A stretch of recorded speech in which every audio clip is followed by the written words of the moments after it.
Hi guys, welcome to this session in LibreOffice Calc. In this module, I want to talk about when you should lock cells and when you shouldn't lock cells. So on the screen, I've got a simple example where I'm going to do some totals and then show you when you should lock the cells. So let's do the sums first off. So if I highlight all of this data and do the key command Alt equals, that should drop it in for me. That's the same as clicking sum. Now, if I work the percentage out for these figures, so what is 319 as a percentage of the total? This is the formula, equals B13 divided by N13. And then I'm going to tick that, and it comes up with 6.67% because this row is already formatted to percent, as you can see there. Now, the problem you get is if you go to pull that over, I'll just pull it 2 cells. I'm getting a div error message. If I click on the first one, look at the formula, C13, which is the total for February, so that's correct, divided by O13. O13 is a blank cell, it's the first orange cell there. And this one is looking at D13, which is correct, and P13, which is also not correct. That's the second orange cell. So what's happening is this is just maintaining the gap, the stagger if you like. What I need to do is tell the computer not to move this cell across into these other orange ones, to lock it. The technical term is to make it absolute. So going back onto the first one, what you need to use is dollar signs, and I need to be up here. In this example, I actually only need to dollar sign the N, but if in doubt, I'm going to put them both on. So I'm pressing the F4 function key, and that will put both a dollar sign in front of the N, which is what we need for this one, and the 13 if we were coming down. It doesn't matter. In this example, that will work.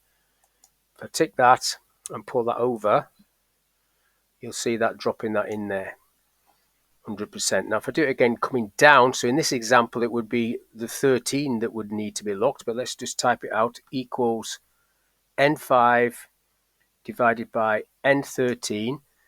Now I need to lock that N13, and I just would need a dollar sign on the 13. But again, if in doubt, put them both on with the F4 key.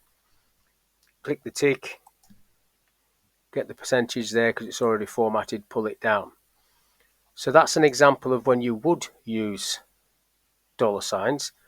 Next sheet along, if I go into the next sheet, what I've got here is some simple sums, some sales, and I want to do a 10% markup. There's a 10% markup. So this is a simple formula first off, equals the sales figure times the 10% markup. Now, I'm not going to do a dollar sign straight off, but watch this. If I tick that, I get the answer. That's 10% of that. When I pull this down, it's going to give me inaccurate information because I haven't locked that 10% cell. So this one is moving down to H2. There's nothing in H2, H3, H4, etc. blank cells. So what I need to do is go back up to the top one, make sure I lock that with the F4 key. I do need to lock it this time, the whole thing, and tick that, and then when I pull that down again, it will work. I could have double clicked that down. Now this example, I don't need to use the dollar sign. This next example, I just want to add these two up.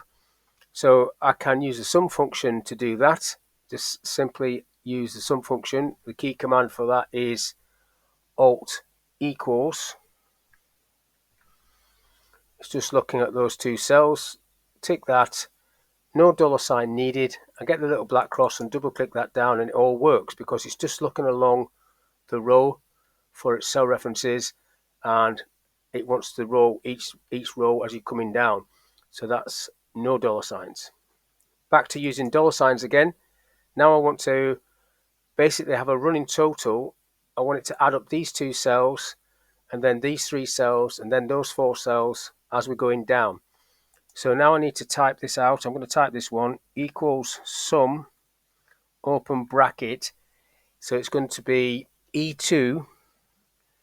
Now E2 needs to be dollar signed. I'm locking E2 with the F4 key, and then I'll get myself up here so I don't delete that.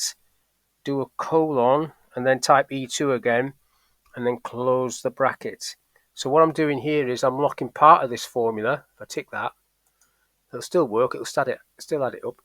If I pull that down a couple of cells, I'm getting a running total, because what's happening is, if I just highlight these 3 cells, that says 73260, and down the bottom there, when you highlight cells, it'll tell you the sum, 73260, you can see that.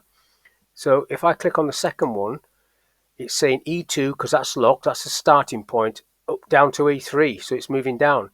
And the next one will say E4, and if I keep pulling it down, as I come down, that's going to go from E2 to E8. That's how it's working. I'll just double click the rest of it down, all the way down. I don't want that bottom bit though. So that's that one. So that's a $sign on, and that $sign there was not needed, but this one is, only one of them. Now, if I go on to the last sheet, this is an example of a mixed reference where you've got a $sign on a column and a $sign on the row. So if I just delete all of this data first off, get rid of this, it's like your times table. So 1 times 1 is 1. Let's do that one. So equals that cell times that cell. 1 times 1 is 1, works. 1 times 2 is 2, that's okay. 1 times 3 is 3, and it's saying 6. 1 times 4 is 4, and it's saying 24. Obviously I'm going wrong here, something's going wrong.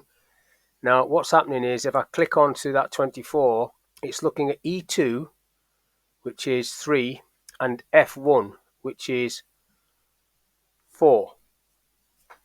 So E2, sorry, 6 times 4. E2 is 6, and F1 is 4. And this one is looking at F2, 24, and G1, 5. And if I keep pulling it across, it's looking at the wrong cell references. So I need to use $signs to stop this happening. So let's get back down to the front. In there, it's going to be equals this cell, but I need to lock that cell. So I need to lock the B. So I need to get in front of the B and press F4. Now that's locking the whole cell. I don't want that. So I'm pressing F4 again. That's locking the row 2, and F4 again is locking the B. So that's what I want. And then up there, I'm going times C1, and then ticking that.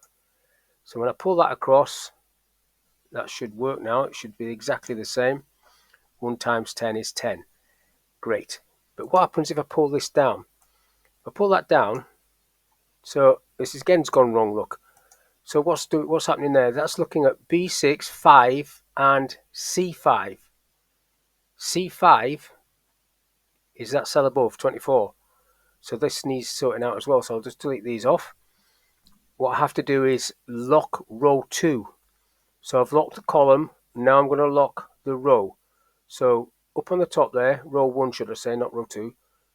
In front of the 1, I'm going to press F4 until I just get a $sign in front of the 1. I'm pressing it again. Now I've got a $sign in front of the 1. So I'm locking row 1 and I'm locking column B. But the actual number for the column is not locked, and the actual letter for the row is not locked. So it's going to go DE all the way across, and that's going to go 2, 3, 4. If I tick that, what I can now do is pull that down. So 1 times 10 is 10, and then I can also pull it across like that. So 10 times 10 is 100. So that's how it works, and that's an example of a mixed reference. You've got the formulas that I've used there, and that's how it sits.